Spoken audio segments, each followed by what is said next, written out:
Next one is CrossFit.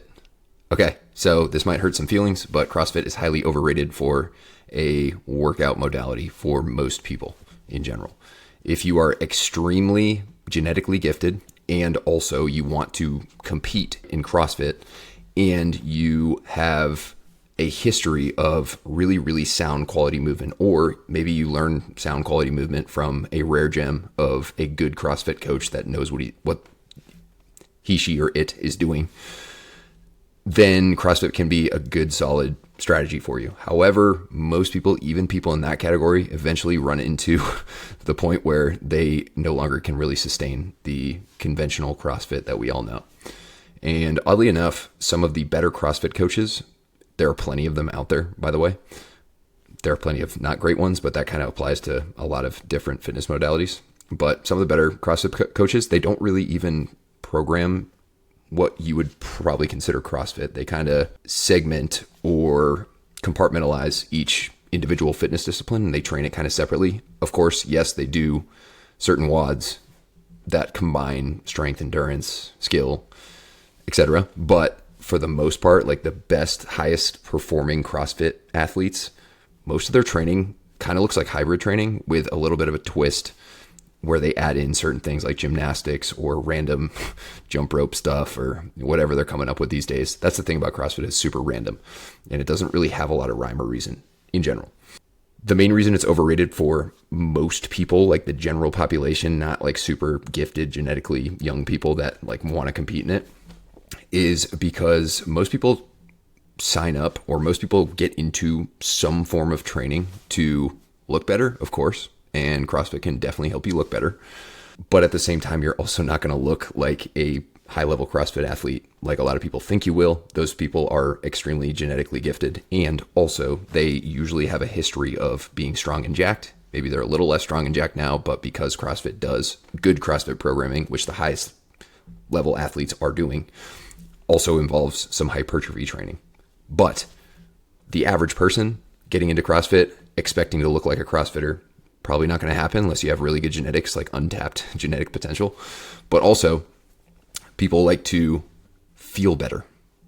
They want to be more healthy. They want to live longer. They want to feel better day to day. And CrossFit is probably one of the worst in general. Of course, there's exceptions to the rule. Good CrossFit gyms, good CrossFit coaches. But in general, CrossFit is probably the worst exercise modality that I would recommend to someone if their goal is to feel better day to day. Because CrossFit is intensity based. It's almost has like a race component. Like you are either racing your buddies, you're racing the clock, you're trying to do as many reps as you possibly can in a certain amount of time, or you are basically, you win or you fare better if you go faster.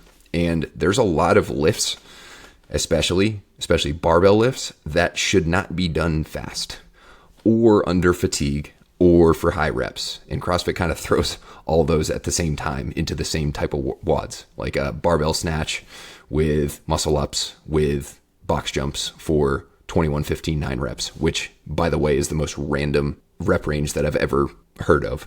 And I just still have not heard a sound explanation from a CrossFit coach as to why it makes sense, but I digress.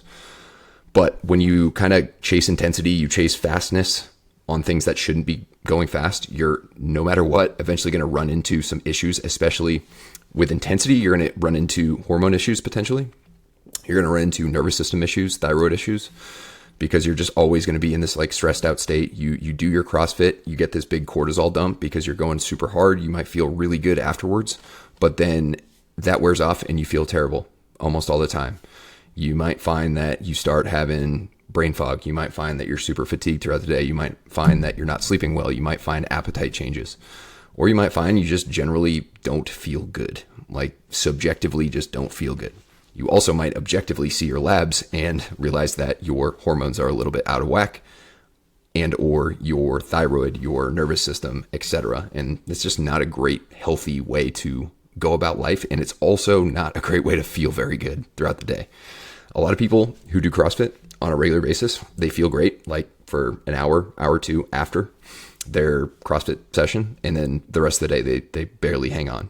And oftentimes they need to stimulate themselves. They need to take a bunch of stimulants just to get into that training session, which is just compounding it. It's temporarily giving you that edge, but it's compounding the potential detrimental effects over time. So I could get way, way more into it, and I could go down a rabbit. I think maybe I've done a full episode on why CrossFit sucks for SOF, but I would also say it sucks for like most people also. As an exercise modality, certain aspects of it are great.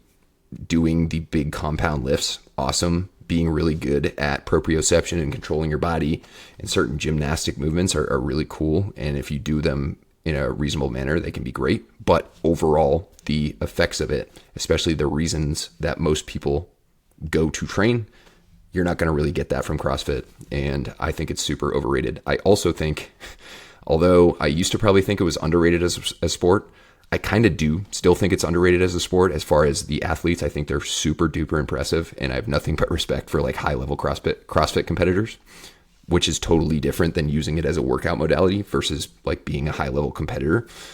But the recent events, they're just not very well run, and someone actually died in the CrossFit Games last year, which is obviously a tragedy, but it's just kind of unacceptable and it should not happen. And their leadership / people who are running the show, at least people who were running the show, weren't really doing a very good job.